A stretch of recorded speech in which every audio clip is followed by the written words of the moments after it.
I thought there's a help to everybody, to what I'm going to mention, with a very small selection. It would be still useful to have this background from today morning session, which forms the basis of the paradigm of integral knowledge.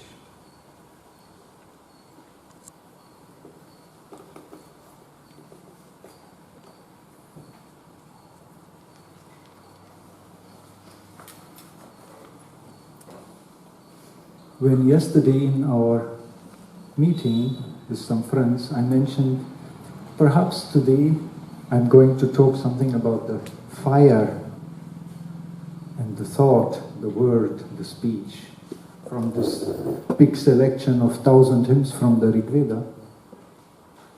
So he said, yes, but you have to say, what is it? What is that even fire? So is it like that? I have to say, what is Agni?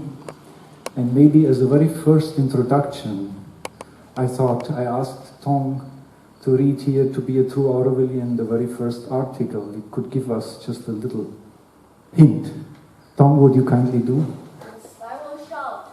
So, to be a true Orwellian, the first necessity is the inner discovery in order to know what one truly is, behind social, moral, cultural, racial, and hereditary appearances. Can you hear me well? Yes. At the center, there is a being free, fast, and knowing, who awaits our discovery, and who ought to become the active center of our being and our lives in our will. Thank you. I just read, along with this, two very short quotes, one by the mother on Agni and one by Sri Aurobindo in his letters on poetry and art. The mother said, "There is a sacred fire that burns in the heart and envelopes the whole being. It is Agni who illumines and purifies all. I kindle that fire in you each time that you ask me for some progress. But it destroys nothing except falsehood and obscurity."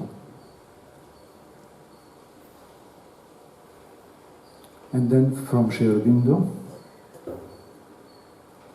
"What you describe is the psychic fire, Agni Pavaka, which burns in the deeper heart, and from there is lighted in the mind, the vital and the physical body.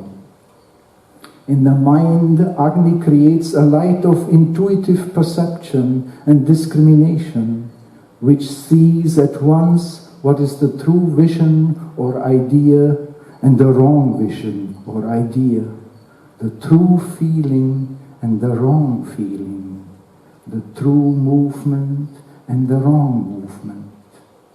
In the vital, he is kindled as a fire of right emotion and a kind of intuitive feeling, a sort of tact which makes for the right impulse, the right action, the right sense of things and reaction to things. In the body, he initiates a similar but still more automatic, correct response to the things of physical life, sensation, bodily experience. Usually, it is the psychic light in the mind that is first lit of the three, but not always, for sometimes it is the psycho-vital flame that takes precedence.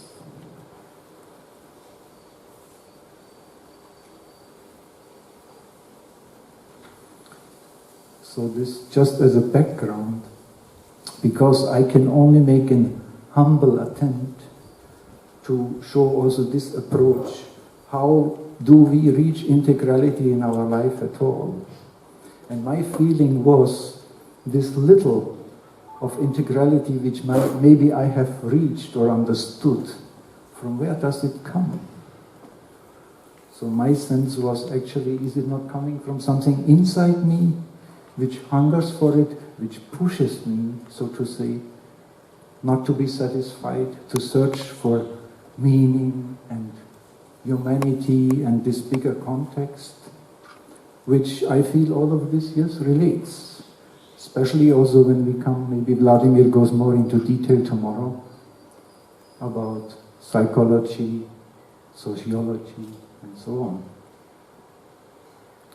Now, in this old text of the Rig Veda, which probably is one of the most comprehensive paradigms maybe history has of humanity, but which at the same time is very difficult to understand, because it has come down to us in a selection of 1,000 hymns. And so, but the focus, you could say, in these hymns is usually that each seer by whom the hymns are collected starts with the hymns to the fire, to the flame.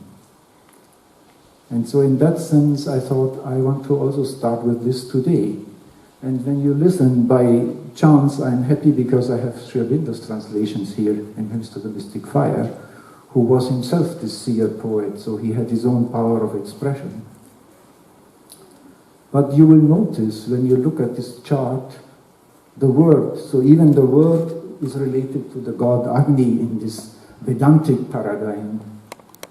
But there is always hearing, because the word is hearing, it's the inspiration.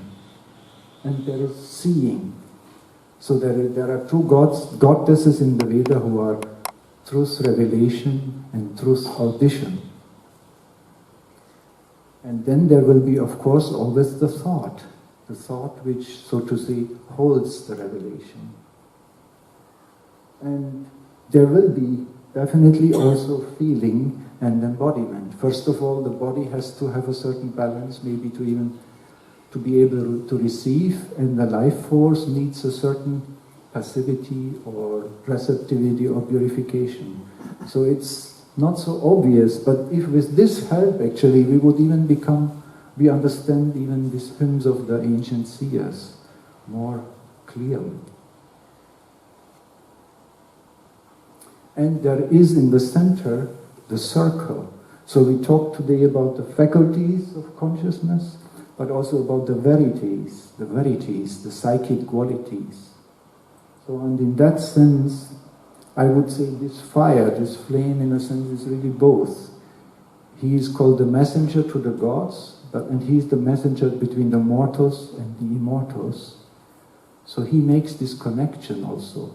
And behind that there is the word. There is the word of inspiration.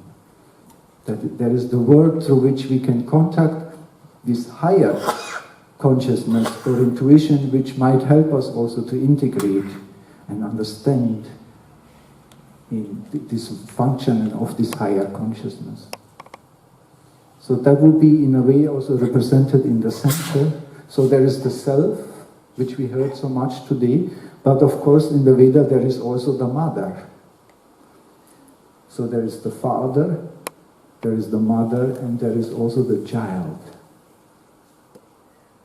And this is seen like this relationship, and then Vladimir talked in the morning, that actually it is this transcendent who wants to come to birth in the human soul.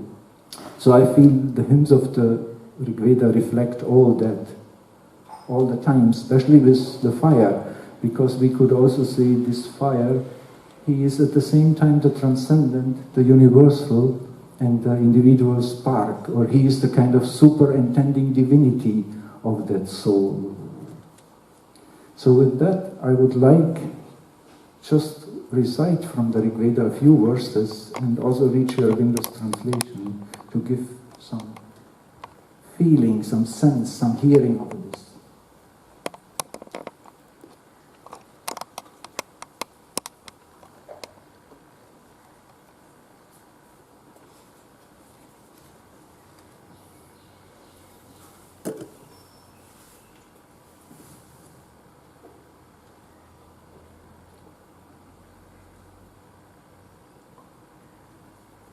So if you really listen, we will hear the word, what important has the word. and also the thought and other faculties of consciousness, which I think will be elaborated tomorrow. I read a few introductory verses by Sri Aurobindo, and then in between also I will chant some in the original. Thou must crown with the word the guest who wakes from sleep with the dawn, master of all these peoples. He is pure from his very birth, and surely he comes to us from heaven in his time. Long too, a child from the womb, he feeds on all that is unfallen. Crown must thou the guest, shining with light, the male of the sun world, the priest of man's invocation, who makes perfect the right of the path. Crown with your acts of purification the seer, whose speech has its home in the light, the carrier of offerings, the traveler, the Godhead of fire.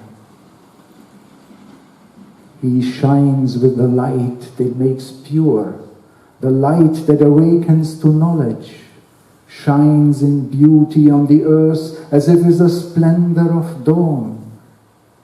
He is as if one hewing his way in the march and battle of the shining horse.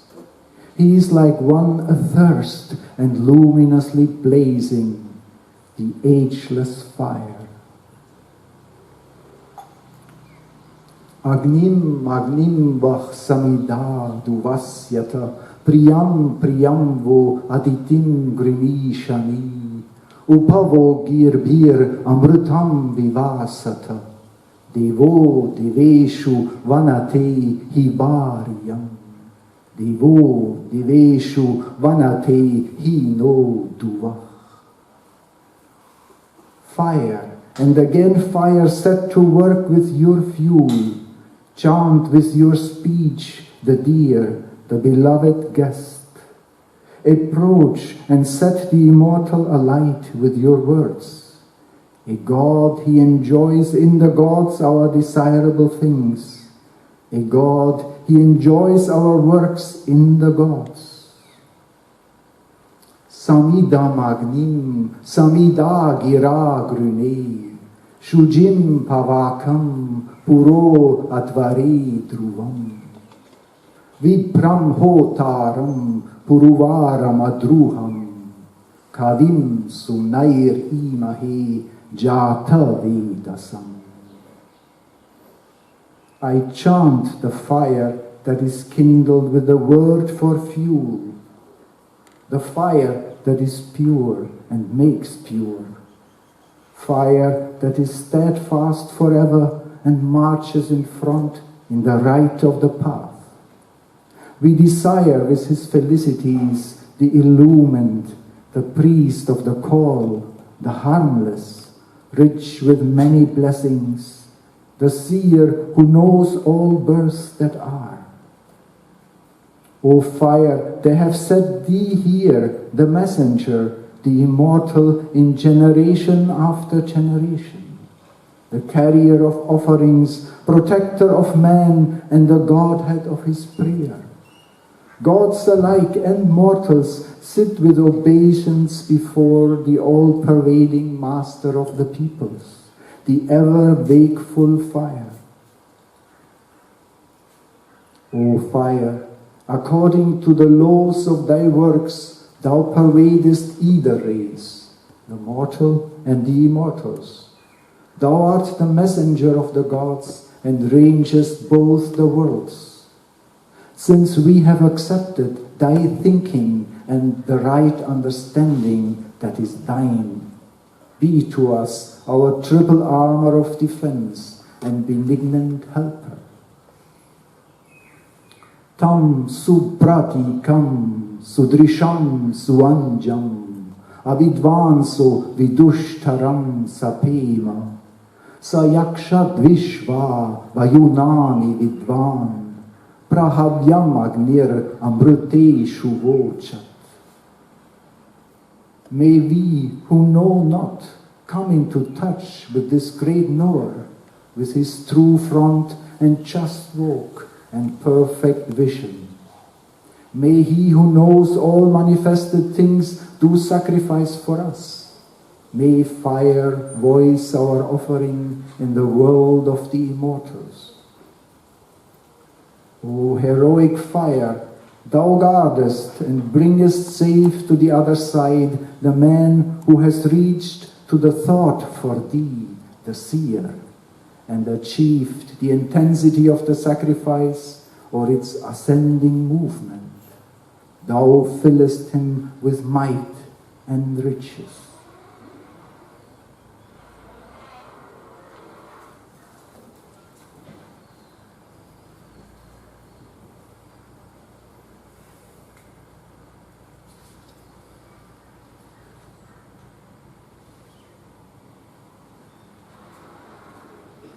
So when Sri Aurobindo translates, for example, the term thought, he translates it in capital letters.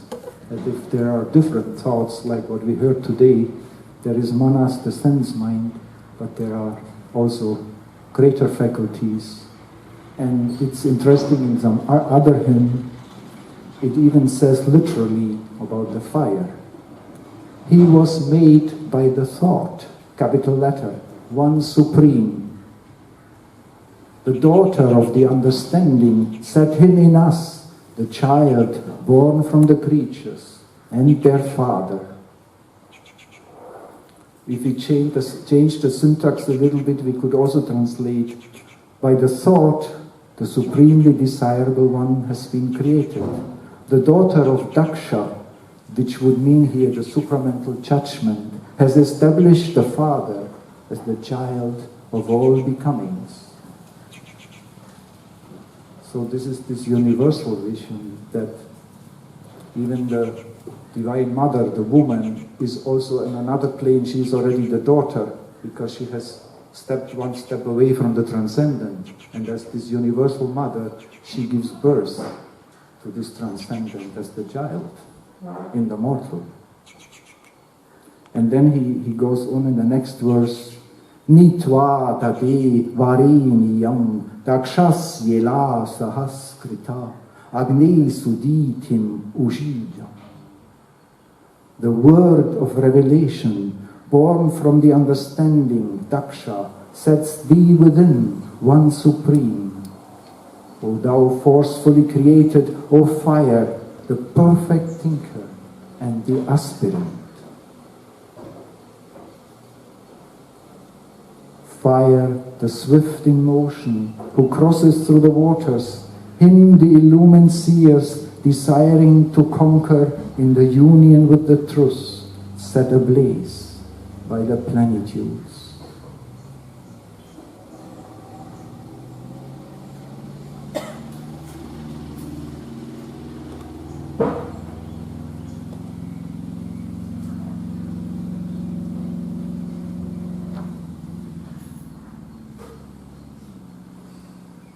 So this Vedic word also we can meet in so many ways, and when we made this preparation for today's and the next day's session, we met 6 weeks where I was giving selections of hymns to Saraswati, who is also the Vedic speech, the word of inspiration, but there is also Vak Devi.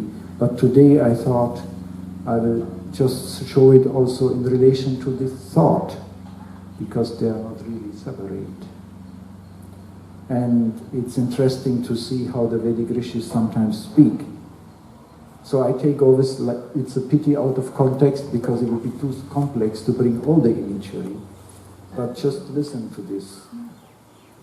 Eto nuatya sudiyo bhavama pradujjuna minavama variyah are tveshansi sanutar tadam ayama pranjo yajamanam acha eta tiyam krunavama sakayo apaya mata runuta vrajango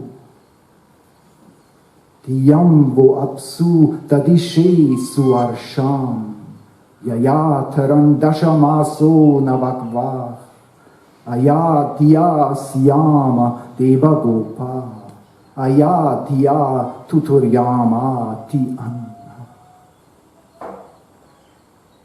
This is Sri Aurobindo's translation. Come now, today let us become perfected in thought. Let us destroy suffering and unease. Let us embrace the higher good. Far from us, let us put all hostile things, all the things that attack and divide. Let us go forward towards the master of the sacrifice.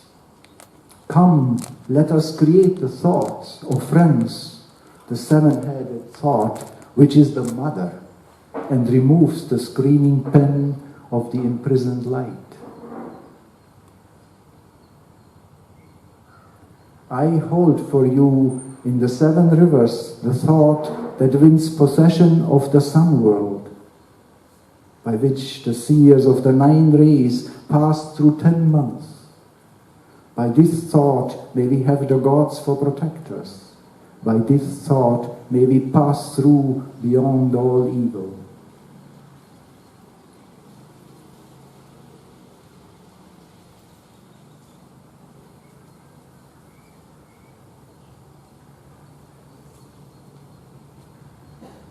So here the thought is directly identified with the mother, which Aurobindo puts in bracket Aditi, or the dawn. And one could say in this Vedic world, when we look back to this symbol, so Aditi is the one who manifests all the gods. All the gods are her children. She is the infinite consciousness, who then takes birth in the cosmos herself. And Sri Aurobindo says very clear, when this infinite mother expresses herself, then she will be Vak, the divine speech. And her visible form is the divine dawn. And then there will be all these other faculties of consciousness, like the goddess of revelation, and the goddess of inspiration, and the goddess of discernment or discrimination, and the goddess of intuition. So we see there is a whole kind of world, like when Vladimir showed us this samjnana, these operations of this consciousness. You could even say this operation of this intuitive consciousness, maybe, which is the first action of what Roth called this chit shakti, this consciousness force. How it also has these different faculties of consciousness.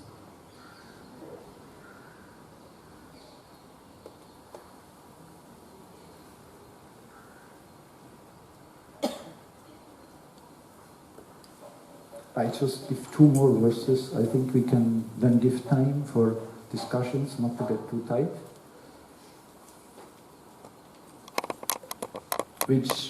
So in the Veda they talk of this 7-headed thought. They also talk of the Lord of the world with his 7 mouths or his 7 rays. So in a way it all relates, I think also, maybe it is too ambitious in a sense to relate to this goal of these rishis, where they were busy. But what I understand, there is always mention of the Turyam. There has to be created a 4th state. Only then the thought can be held in the 7 waters, the 7 principles of existence. So as if when the consciousness would be able to elevate itself, then all the, how do you say, the properties or the underlying principles of existence could flow uninterrupted, and there would be no distortion anymore. There wouldn't be this division, this evil anymore. And that seems to be one of the goals, to say it very simple. And I give here 2 mantras. I read them first in English, and then I recite them. And maybe we could then stop with a minute of silence, or if somebody has some question, and then I would ask the facilitator to wrap it up. Some of these quotes even Sri Aurobindo has put up in his work, The Life Divine, as an introduction. Our Father found this 7-headed thought, vast and born from the dynamic truth. Ayasya of universal being, or belonging to all birth, brought to birth verily a force, while expressing the word for the divine mind. sincere in their thinking and expressing the truth, the sons of heaven, the heroes of the Almighty, the Angirasa Rishis, establishing in themselves the plane of the illumined seer, have held in their thoughts the original abode of the sacrifice.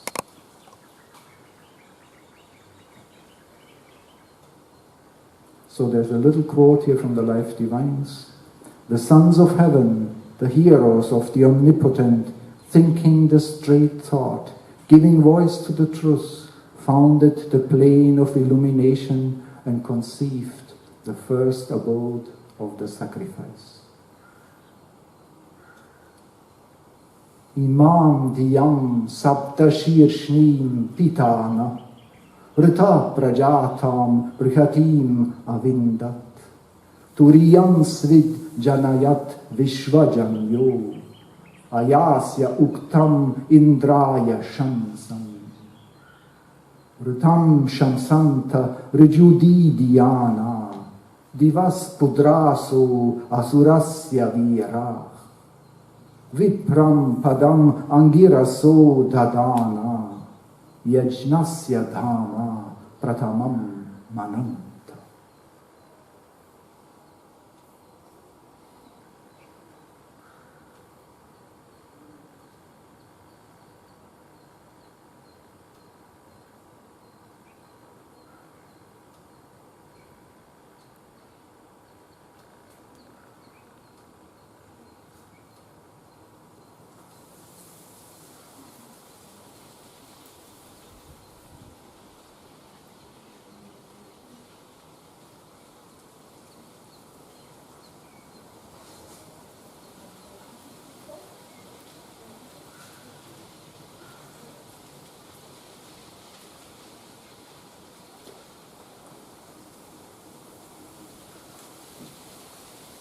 So I hope you don't mind to have a little bit more this kind of, how you want to call it, poetic, mystic, meditative approach.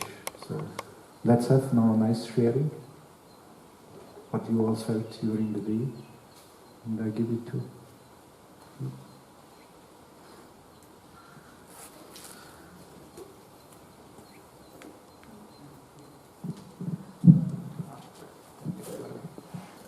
All right, thank you very much, Nishtha. Okay, so there once again, a very different perspective, different sort of reflection on the integral knowledge paradigm through the perspective of the Vedic voice. So we're almost ready to bring the day to a close. Tomorrow we're going to have a very different kind of day where we'll, at the beginning of the day, continue to delve a little bit into deepening our understanding and enriching our understanding of the integral knowledge paradigm. But very quickly from there we will start talking more and more about speculating around what the applications of this knowledge might look like. And that will take up the second half of tomorrow and most of the third day of the seminar. What I would like us to do right now, you guys have all done a lot of receiving and a lot of listening today. And I think a lot of that was really important in terms of laying some solid foundations for taking the conversation forward and having some shared understanding. What I'd like you to do right now is to find 3 other people. So let's get into groups of 4. Go.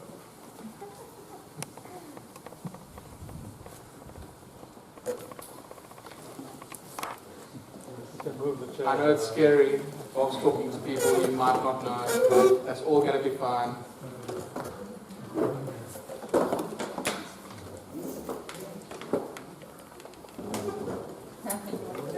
Okay, and we've got plenty of space, guys, so get into your groups of 4, spread out a little bit.